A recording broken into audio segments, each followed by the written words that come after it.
2003, la folie Pokémon prenait une telle ampleur que plein d'écoles décidaient d'interdire les cartes et tout le reste dans leur enceinte. Supprimé à cause de bagarres, Et pendant que ça se bastonnait sec dans les cours de récré, la conquête spatiale a connu l'une de ses plus grandes catastrophes, le crash de la navette spatiale Columbia. En février, la navette explose lors de son retour sur Terre, causant la mort de 7 astronautes à son bord. C'est le drame. Columbia explose en rentrant dans l'atmosphère.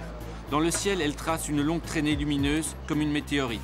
À l'international, l'un des hommes les plus recherchés du monde est capturé. Saddam Hussein, l'ancien dirigeant de l'Irak, est arrêté par les forces américaines. We got him. Saddam Hussein a été capturé sans résistance. Saddam was captured without resistance. C'était l'un des plus grands ennemis de l'Amérique, un dictateur qui a énormément fait souffrir son peuple. Il sera condamné à mort et exécuté en Irak 3 ans plus tard.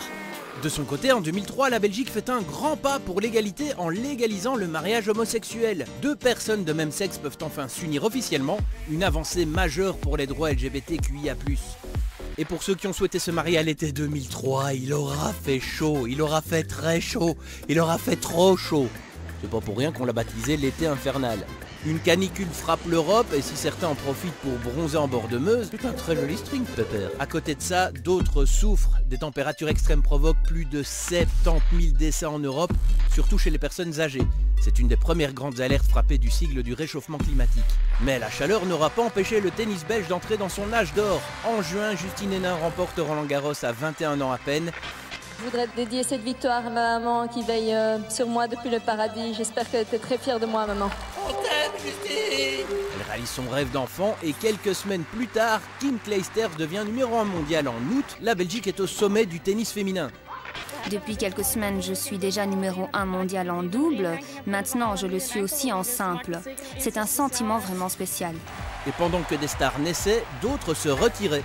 2003 signait le clap de fin pour le Concorde. Bon, il avait un pif un petit peu zarbi, mais le mythique avion supersonique, s'il vous plaît, permettait quand même de relier New York à Paris en 3h30 contre les 8 heures de vol habituel. C'était tout simplement l'avion de passagers le plus rapide ayant jamais existé. Qu'est-ce que vous en pensez de cet appareil? Disons que c'est un bel oiseau.